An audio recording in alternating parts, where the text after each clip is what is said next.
Alright, hey everyone, welcome to our first episode of What's on the Menu podcast. My name's Aaron, I'm accompanied by Kyle and Arnie, and today's topic will be raves. So, our first question on this podcast is, how many raves have you guys been to? Starting with Arnie. So I've been to about like 5. Yeah, 5 sounds about right. Okay.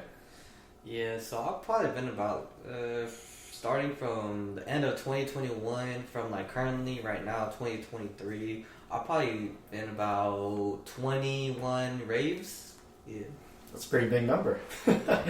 Well, for me personally, I've been about 10 to 12, counting from when I first started like in August. So, now we got that out of the way. So, what got you guys into raves? Next question, Arnie. So for me, it was in 2021. Mm-hmm. Me and my cousin went to our friend's house in Sac, and that's when we found out about Porter Robinson holding a Virtual Sky, which was held on YouTube. Yeah. And from there, at the end of the whole like Virtual Sky show, Mm-hmm. he announced that he was doing Second Sky in Oakland of that year, Mm-hmm. which was around August or September at that time. Mm-hmm. And pretty much, I was like, at the time, like, I was kind of like bonding with that whole group, like, because it was mostly all my cousins' friends. Like, the only people that I really knew was like just my 2 cousins. Oh yeah, it's a fairly big event, right? Yeah. Or for the year 2022, I think there was about like 25,000 people there. Dang. For 2021, I'm not too sure because he did have he did split it with 2 days. Right. So it was Saturday and Sunday, but I went to Saturday event because first day is always the best day. Oh yeah. But yeah, anyways, moving forward, my cousin's a huge Porter fan, so I was all like, fuck it, I'll go.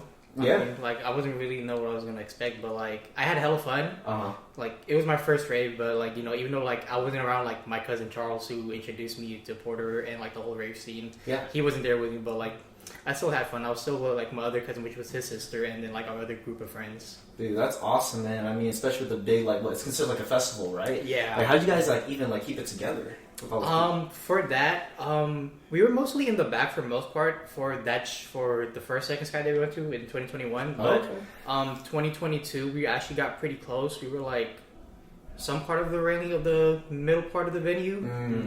Okay. Dang, that's definitely a good origin story. So, next person, Kyle. What first got you in raves? So what started me to start raving was like when a homie of mine, like every time I carpool with him, he started playing like hella EDM in his car, and like, you know what, there's some good songs that I was like vibing to, and he'd be like, you know what, I'm gonna bring you to your first rave, which was like December 14, 2021, and that artist was Excision. I kid you not, like Excision, Bill Graham at SF. And I kid you not, that first rave like was life changing for me. Really? Yeah, like I never felt like good vibes with a lot of people, a lot of lasers. That whole event was it was amazing. So like, and since then, like I just kept going, like every one or two times a month. Yeah. Dang, definitely a dedicated raver here, guys. More like an addict. Anyways, so with my origin story, it's funny because like I remember when I first came back from deployment about like in 2022, and I just remember I was at the gym, my own business. It's actually this guy that got me into it. He saw me, I was just doing my own thing, and he's like, "Hey, what do you know about raving or like EDM stuff?" And it's just like, I don't know, like, I honestly wasn't thinking about, like, that type of music yet. I haven't really listened to it. But he was like, hey, how do you feel about going to this DJ called DJ Diesel? I was like, who the heck is that? Next thing you know, July comes around, and it's freaking Shaquille O'Neal. And I was like, ain't no way Shaquille O'Neal You talking about DJ. the Shaquille O'Neal? Yeah, the Shaquille O'Neal. Number 34 on the Lakers? Oh, yeah. Holy shit. Like, it's just crazy seeing that person, combination with that. And ever since then, I just been, like, going at it. It's always been us, like, us three mostly throughout the time. And it's been a great experience. So, thank you. Yeah, you're welcome, man. Hey, I just like, for your case, like, I know for yourself, like, when you told me, like right after deployment, and I just want to know, like, what you think you've been up to, and when you told me, like, you've been, like, doing some things in there, but, like, I like introducing people about, like, EDM, and just, like, trying to, like, see if they like raving. Yeah. And, like, for you, like, you came a long way. Like honestly, you like start from the beginning, and now you get more experience, and I'm proud of you. Thank you. Yeah, I mean, it's been definitely what you said before, life-changing experience, and yeah. So now segueing into like EDM, like the genres, because I know there's many different types of genres with EDM, and so what is your favorite EDM genre right now, and why? So going Hardstyle. Why? Gets me in the mood, man. Yeah, is there a specific type like event that you went to that kind of you fell in love with it, or just? No, not really. I haven't gone to a hardstyle event yet, but mostly like I just be on Spotify, like just like scrolling like the whole like EDM shit, Right. and like I came across hardstyle and I was like, oh, it's actually pretty catchy. I actually like this shit. Like I just be listening to like when I'm at the gym or at work. Mostly when I'm at work though, cause like it's 8-hour shift. True. Like it's pretty long. So when I do listen to like hardstyle when I'm at work, like I be flying through like all the shit that I gotta do there. Yeah, it kind of gives you like that motivation, right? Yeah, because like you know, you just keep going and you just get your shit done. Same thing when I'm at the gym. I'd be flying through my sets and I'd be like, oh, I'm probably gonna be at the gym for like 2 hours. Next thing you know, I'm only there for like 40 minutes. Yeah, I mean that's definitely great. Is there like a specific like artist that you're into with hardstyle? No, not really. Not to be exact. Because for my Spotify playlist, they're not like big artists or whatever. Because there's also like small artists who make like hardstyle music where they mix like another artist's song and they turn into hardstyle. Yeah. That's like most of the stuff that I'd be listening to on Spotify. But for one artist I do really want to see the most would be Darren Styles. Yeah, Definitely heard about him. Yeah. So Darren Styles go hard for sure. that's awesome, man. All right, so Kyle, favorite genre and why? Yo, my favorite genre is like dubstep because like honestly it's like straight dubstep. Like it keeps me energetic, man. It fuels me up throughout the whole day. I'll be playing that the moment I wake up in the car, and that at work, and even like at the gym, and I'd be hustling through that. Like I'd be playing from Excision. Then I got like other artists, Wooly, Subtronics. And like, but if I gotta choose like my favorite like artist right now, I'll go with Subtronics. Yeah, man. Yeah, because I know we went to the Subtronics. What is that? We went to It was Subtronics January 21st because you wanted to go, but I wanted to go, but I was in Hawaii. yeah. Hey man, but you gotta pick your battles. You gotta pick your battles, man. It's okay. I had a decent time in Hawaii. Hey, that's cool Yeah, too. that's cool. That's cool. But I know with definitely Subtronics, like that's the most like plur that we ever had. The amount of times I've been to the San Jose Civic Stadium venue, that's the most plur event I ever been to. Yeah. And I've probably been to that venue probably like 10 times already. Yeah, within the past 2 years, 3 years. Yeah. Definitely. Oh, you're saying. Yeah. So since you guys are talking about plur, can you guys explain what plur is? Yeah.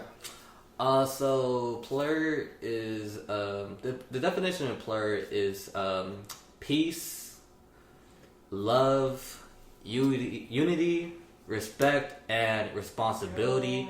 We say that a lot in the rave community just to show like the vibes, the good vibes between other people, between groups, solo people, and like if you don't know what plur is in the rave life, then you probably don't know like how to relate, honestly. Okay. Can you show the audience like an Or example? or like really what the whole community is really about. Yeah, True. true. Can you like show the audience like an example of like how it goes down? With This is like a special like how you say like a hand gesture? Right. Yeah. Sure. Like or a special handshake. Yeah. That we do between people you just recently met, and you want to show that you want to play with them. So it's kind of like this. So like. This like pretend this is like a friendship bracelet or a candy, right? Right. Ready? So we're gonna do like peace, love, unity, respect. Then with this friendship bracelet, you're gonna exchange it with that person, and that's gonna signify like plur and like we shared a good vibe with each other. Yeah, definitely. So thank you for sharing with that, man. Because definitely in the rave community, that's a thing that they do a lot. So yeah, that's awesome, man. So we got dubstep and like hardstyle, bass. So now like with my like favorite like genre is definitely it's kind of like a combination. Like I like progressive house. So that examples of that is like Zed or like Porter Robinson. Well, actually Porter Robinson would be my secondary genre, which is melodic bass. So that is just kind of like getting into like your vibes and just your feelings, man. Like that's why I like going to events because most of the time, especially if it's like a melodic bass type event, it's just like I'm just happy to be with like my friends, my boys, and just having the good vibe. So definitely, Hell yeah. Hell yeah. Definitely. I know, like, you and I went, well, actually, all three of us, we went to Porter or Second Sky this past year. So that was definitely, like, one of my favorite experiences so far. I even have the shirt on. I don't know if you can see in the camera, but definitely a good experience. Shout out Porter. Yeah. Hey. Yup. So now we're speaking about experiences. What has been the most memorable experience, like, at any rave that you guys been to? So, Arnie. For me, I want to say it was Nightmare. Okay. He did drop his new album before he did have the show. Oh, that's right. Dreamburst. Yes. Teardrop. Ooh, so Hey, fucking yo. good. Oh, yes, I remember But yeah, that. anyways, Nightmare would probably be my favorite one. That one actually got me tired, like, at the end of the show. Really? Like, bro, I just wanted to go to sleep. Yeah. But, I mean, other than that, my second one would probably be Second Sky of last year. Mm-hmm. Because, like I mentioned before, the first Second Sky I went to, my cousin wasn't with our group. Yeah. But this time he was with us. And I don't know, it just felt different because, like, knowing, like, oh, I'm with all my cousins. And, like, for, like, my two cousins, I kind of look at them as my siblings. Because I did grow up with them. Yeah. From when I was born till now. We still keep in touch and whatever because, they're only, like, 10 minutes away from me. Mm-hmm. But other than that, it was pretty good. That's definitely good. So, Kyle, what's your experience? My most favorite memorable event was last year, EDC Las Vegas. And EDC Las Vegas is like Electric Sky Carnival, and it's a 3-day of Daisy Electric Daisy Carnival. Yeah. I think that's I'm wrong. A different. I mean, one. that's like one of the biggest events in the EDM community, right? Like, Yes. How many people usually like go to that? When I was Hella. there, Yeah. it's like a lot. I'm talking about 100,000 people. Ooh. 100,000 people in that event, in that venue, and I kid you not, like, how people describe EDC is like the Disney World of EDM. Really? Yes. And, like, I kid you not, my first day of going to that venue is like, it was no words I can explain, but it's just straight beautiful. Mm-hmm. The lights, the music, the people. Like, I kid you not, like, in your lifetime, if you ever want to try raving, and if you're that experienced raver, I highly recommend go to EDC. Highly recommend. And we're both going this Yeah, year, 2023, where, like, it's going to be your first time, it's going to be my second time, so then I'm going to take care of you, I'm going to show you what it's like in EDC out, like, we're going to both have a good time, for sure. Yeah, I hope, man. I mean, again, this is going to be, like, one of my biggest events. Like, I've been to festivals before, but this is, like, this is going to be crazy. Like, I hope I don't get lost. No, you won't get lost. Like, we have our group. We have a good group, and we're going to have, I kid you not, we both going to have a good time, man. Shoot, yeah, I can't wait, man. Because, because EDC, I'm not going to lie, you will get tired. You will get tired. Yeah, so what, like, 3 days long, right? It's 3 days back to back from 3 p.m. all the way to 6 a.m. So it's basically from, like, sun down to sun up. So I kid you not, sleep is out of factor in EDC. So you better be caffeinated, you get some rest. But, no regrets whatsoever. Alright, bet. So now we heard, let's see, we got Second Sky, Nightmare, EDC. So with my most memorable experience out of the raves I've been to, I wouldn't say if it's a good experience, but definitely a learning experience is like when we went to Countdown back, what was it, New Year's Eve? Yes. They're around that last time. year, Yeah, Last year, so, and it's just crazy because first day, I remember we had our group, straight vibes. We go into the crowd and everything, I'm in the back of the Congo line to get through. First 10 minutes, next thing you know, my phone got stolen, guys. Like, I was like, you gotta be kidding me. And apparently at this center, NOS Center specifically, like in San Bernardino, is known for this. And it's crazy. And then next thing you know, another friend's wallet got stolen. And then another phone got stolen in our group. Yeah. Like, it happens, guys. But, if you steal out there at raves, like, that's all you do, shame on you, first of all. But fuck you. Yo, pickpocketers, I hate y'all. Like, even for my case, I got pickpocketed too, EDC day 3, around like 12 to 1 a.m. And the set I was at was Sound Holo. His set was so beautiful that I wanted to like take a video of it. But once I realized my phone was gone, I was pissed. But yet again, remember this: if you did get pickpocketed, like with your valuables, just know that like it's immaterial, dude. It's not the end of the world. It's not the end of the world, man. And it's true. Yeah, it's definitely true. I didn't know, even though it sucked because it was first 10 minutes of like the first day, but hey, I still had a good time. Like that's really all that matters, you know. Even though it sucks for the moment and the time being, but hey, you can always get another phone. You know, you can't get another experience. No. So, I mean, aside from that, yeah, I mean, definitely. I've learned that to get some sort of like chest rig, like I know you usually have a chest rig, right? Like, yeah, for me, I normally wear a chest rig for most of the events that I've been to, but the only time I didn't have a chest rig was for Nightmare. But then again, because I wore sweats over my shorts, so I put my phone in my shorts with my sweats over it. Yeah. So if someone were to grab it, I would feel it. But other than that, I normally do carry my chest rig because I like to keep like all my stuff in front of me, like gum or like even chapstick or some other stuff. Yeah. Oh, the essentials of what you need in the raves. Those are important. Ooh, water backpack is the number one. Yeah, especially what I have. There's a brand called like Lunchbox. It's a hydration backpack, and I kid you not, it's an anti-theft backpack where it holds a 2 liter of a bladder bag. And like the zippers are like inside out, so it's really hard for like pickpocketers to steal stuff. Like they really have to go like really deep down to grab your stuff. And for that, I like invest yourself on a lunchbox, please do. Or better yet, what you have, it's the shoot, what is that? Oh, Gen Z. Yeah, yes. Gen Z outdoor Ray bag. Yeah, outdoor Ray bag. Yes. So yeah, like it's the same thing. There's like it's called like a secret pocket where it's like on the back of your back, and it's like it's really hard to reach in there. If they really do, then it's just like hopefully you could feel it, and then you can do something about it. Or you can have something in front of your chest like a chest rig. It's just right here close to you. So definitely as like a rave essential, those are really good things to have to prevent theft.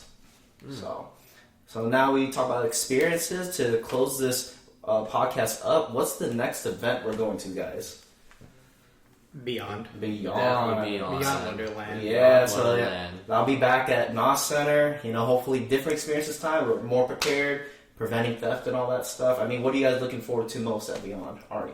Darren Styles. I mean, we can talk about that since the beginning of the podcast, so I guess that's going to be maybe a little Texas too, but Darren Styles, he up there though. Darren Styles is the Darren top. Styles, He's up on there. the top right all now. Right. He's on the top. So But like, if I get the chance to see Little Texas, I'll go for it. Yeah, man. I mean, again, there's gonna be like a bunch of artists there because it's it's a festival. They have like 4 or 5 stages, so there's gonna be a lot. Yeah. It's gonna be a lot to walk in. It's gonna be a lot of walking, guys. And like, guess who gotta play Rave Dad? Yeah. Rave Dad in training right here. Yes, and that's definitely important. So since you guys are on the topic about Rave Dad, can you guys explain what it is? Yes, the most experienced rave dad is actually right here. So because since I have the most amount of times of going to raves, I guess like when we went to countdown, I guess everybody pointed at me that I should be the designated rave dad. And it's basically rave dad is another term when you're like the DD, like designated driver, but also you have like the responsibility to take care of people of your group, people that just like A little too intoxicated sometimes. Yeah, because we know when you have fun, you can be a little intoxicated, but that's why a rave dad, such as myself, will take care of my people, make sure they're safe, they're hydrated, and yet again, if there's some the pickpocketers around us, I got y'all. Like I got my group. I try my best to be there for them, and that's why I love being the rave dad. It's like. It's good that I know my homies are safe and we're all having a good time. Those are like the literally 2 things I just care about. For sure, man. So you heard it here, guys. Rave Dad, definitely, aside from all the essentials, is a good person to have. Being safe, being responsible. That's what he said, kind of like a DD. So, because you just never know what could happen. You never know. But before we do end it, let's also talk about what would you expect out of rave? Oh, when it comes to from like artists or like dress code, as well as like kind of activities that you kind of see around the venue as well. Right. So I guess talk about that. It all depends like which venue you're going to, because I know like if we go like NOS Center, like big festivals like that, you're definitely expected, of course, walking a lot. Like it's gonna be hours of standing and partying, having a good time, and also you're probably gonna be a little dehydrated. That's why I always carry like the rave essentials, such as like the water bag and stuff. And what else? What else am I missing? So in the rave community, like, we have no dress code. I kid you not. We do not have a dress code at all.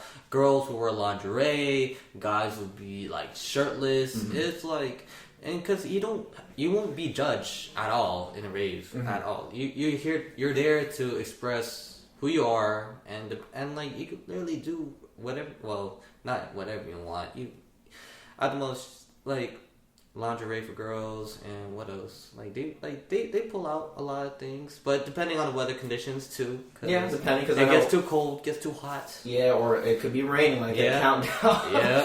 I'm so glad I wasn't there. I know, that was definitely, man, just really wet. For you guys who've been there, second day definitely rained a lot more than expected. Yeah. So, Cessna, anything else, Arnie? I think that's all Yeah. that I got on my end. Do you have anything else that you want to say, Kyle? Yeah, like, especially like what to expect, like in raves. Like, do you want to talk about rave days? Rave? Oh yeah, speaking of rave bays, I know you had a couple. You had a couple, but for me, in my opinion, I don't want a rave bay. I'd rather just enjoy the moment with the homies. Yeah, I mean that's valid. That's valid too, because I have that mindset now that I'm matured even more, that like the people that I came with, those are the people I want to hang out, or like a group. But specifically, like, if your intention is just finding a rave bay, it's pretty that's pretty desperate, and it's just cool, it's pretty desperate. It's just like don't have that mindset of just trying to like wanting to find a rave bay. Yeah, like, they're literally just for the night, and literally for the night. Rule number 1 of rave bay is you don't fall in love with them. Yeah, and like that's how I 100% think that's true. Yeah, just hang out with your people and just live the night, just vibe to the music, and just like, I mean, like, no hate on like meeting new people and all, but like, at the same time, like, you came with your homies, and next thing you know, you're with some other girl for like the rest of the night, and then there's always going to be that people like, oh damn, bro, I wish I was right next to you when so and so played this song. See, yeah, I'm about to say that's hella true, because I'm not gonna I barely knew the person, so why the heck I'm gonna go all the way to the other side and my group is here? I'm missing out to like the songs that we bonded together. Like, man, that's like, nah. I say like no, like my intention, like if it happens, it happens. But my goal is like, I'm not trying to find it right. Just vibe with the homies. Just vibe with the homies. If that person right next to me, and I'm staying with my group no matter what. Yes, definitely. I mean, it's a good bonus. It's a good bonus. It's a bonus, but it's not a main goal. And please, don't ever fall in love with one. Yeah, because again, just for the night. Just for the night, and only that night. Forget about them. Like, literally, once you get home. That's what I do all the time. Well, to speak about end of the night, well, this is the end of the podcast. So, I mean, thank you, Arnie. Thank you, Kyle, for joining me today. So, see you guys next time. Hell yeah. Yeah, buddy. Yeah. Damn. I want to talk about potato. Fuck you.